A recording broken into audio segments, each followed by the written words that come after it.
In this video, we'll be using an algorithm technique called dynamic programming to solve a specific question. Namely, the question here is given some kind of grid. It'll be a square grid, but the size can be anything. This is a 3x3 for simplicity, but it can be a 5x5, 10x10, anything you want. And some numbers inside each square. We want to find the path that gives us the most value, starting from the lower left-hand corner and ending up at the top right-hand corner. And the other restriction is we can only make moves that are either going up one block or going rightwards one block. So we can't go leftwards or down one block. So for example, just as an example of what a path might look like, we're starting at this star and we have to end up over here at this 3. So one path, easy path that we could do could be simply starting at the star and going upwards all the way and then going rightwards all the way. So how much value does that generate? So that path gives us 2, 3, 4, 5, 6, 7. So are there better paths? So with an example as small as this, you can probably find the best path, but as the example gets bigger, we need some kind of generalized framework to find the path. So let's go ahead and look at the problem backwards. That's going to help us a lot. So we have to end up at this 3, which means we have to collect this 3. So how do we end up at this 3? The move before that can either come from this 1 or this 1, because we can only go rightwards or upwards. So it has to come from one of those two blocks. So before we go into that, let's make a list of generalized values. So we're going to have P, and we're going to have I, J. So they're going to have some matrix P, and it's going to be the same size as our block right here. So this matrix P, let's just draw it in. It's going to look like this. And for this matrix P, the index I and J, so 0, 1, 2, 0, 1, 2. For example, 0, 2, that's corresponding to this final block right here, tells us what's the longest path, what's the most value we can generate if we start at the star and end at that block. So the thing we actually want is P, 0, 2, because we want to know what's the largest value we can generate if we start at the star and end at the subblock 0, 2, which is indexed by 0, 2. But we also have values for every other one block here. For example, what is the one given by P1, 1? Well, that corresponds to block. We index 0, 1, 0, 1, so it's the middle block right here, this 2. This is asking, what's the biggest value we can generate if we start at the star and end at the block 1, 1? And as we can see by inspection, there's only two ways to get there. Either we can go 2, 2 or 3, 2, and obviously 3, 2, which gives us 5, is better than the 2, 2, which gives us the 4. So you're probably asking, why are we doing all these intermediate problems if what we really want to solve is this one? Why do we care about the intermediate problems? The reason is because we can form a recurrence relation that tells us the answer to this problem based on the answers to some previous problems. And let's see what I mean by that. So specifically, if we want this 0, 2, we want this P02, right? What is P02? Remember, this is asking what's the most value we can generate starting at the star, ending at this 3. So the key thing here is we ended at the 3, so we had to collect that 3 as part of our value.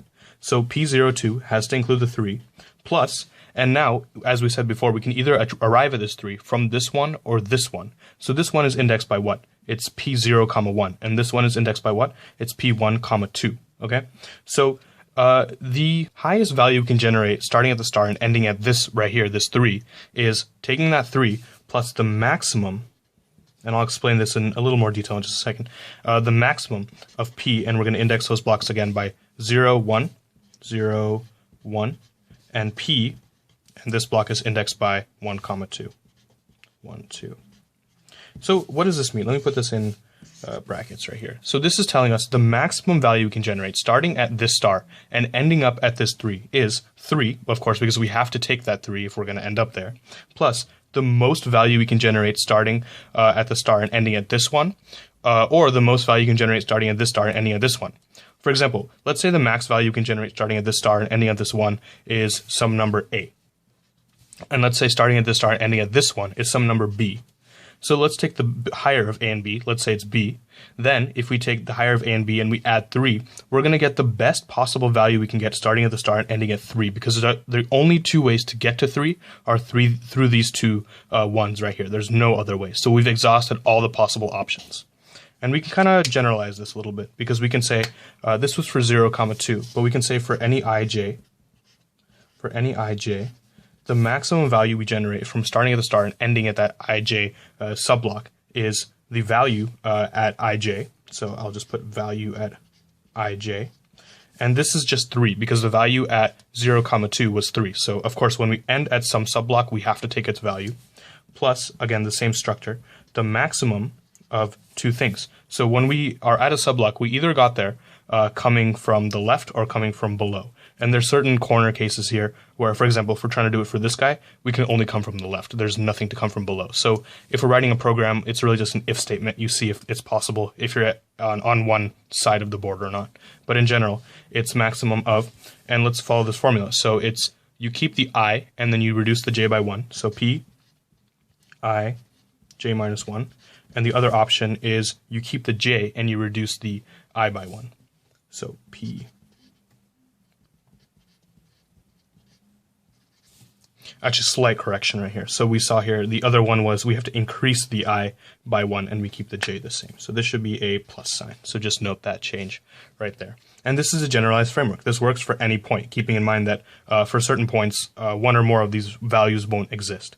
And the last thing we have to do is with any recurrence relation, we have to give the base cases. So our base cases in this case will be this guy right here and this guy right here. So we feed into this matrix right here that this is given by what? This is given by 1, 0. And the most value you can generate starting here and going here is obviously 2. There's no other way to get there.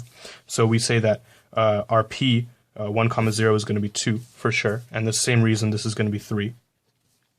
For this, we don't have to give a value. We can just give a 0 because there's no real meaning to starting here and going nowhere.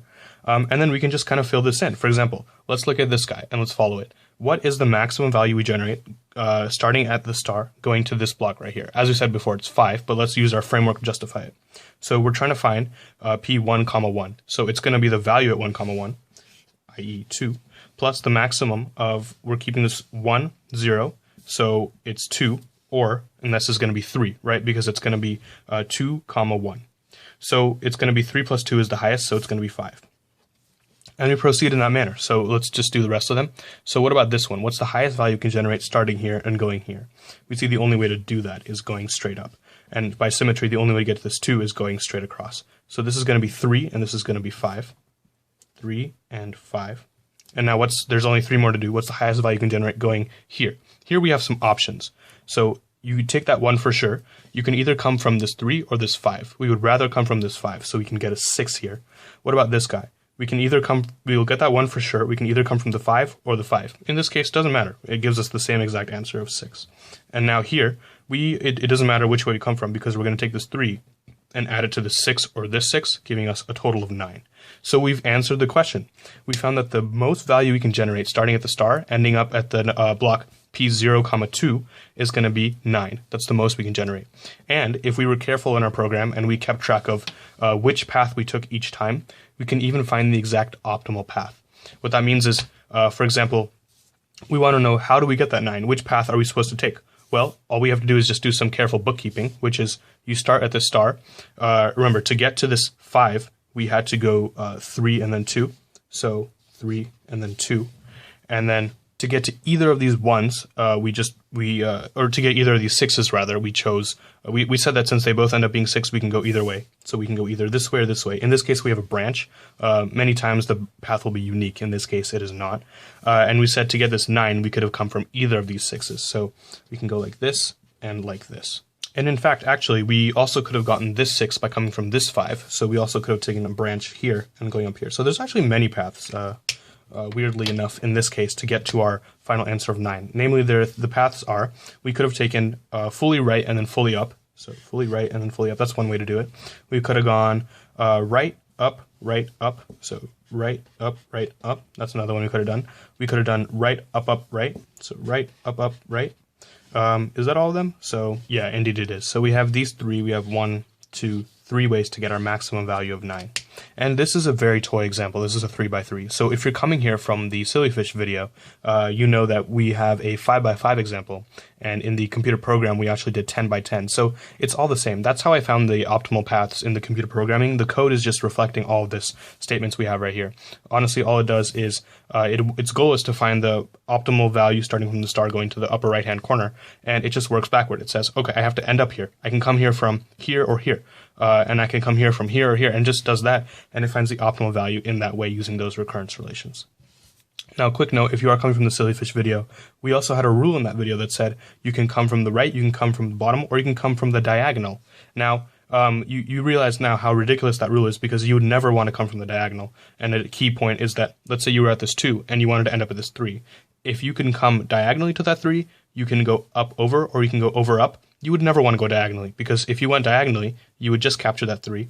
Whereas if you went over and up, or up and over, you would capture that 3 plus whatever positive value is in the squares. So as long as these have positive values, you never want to go diagonally.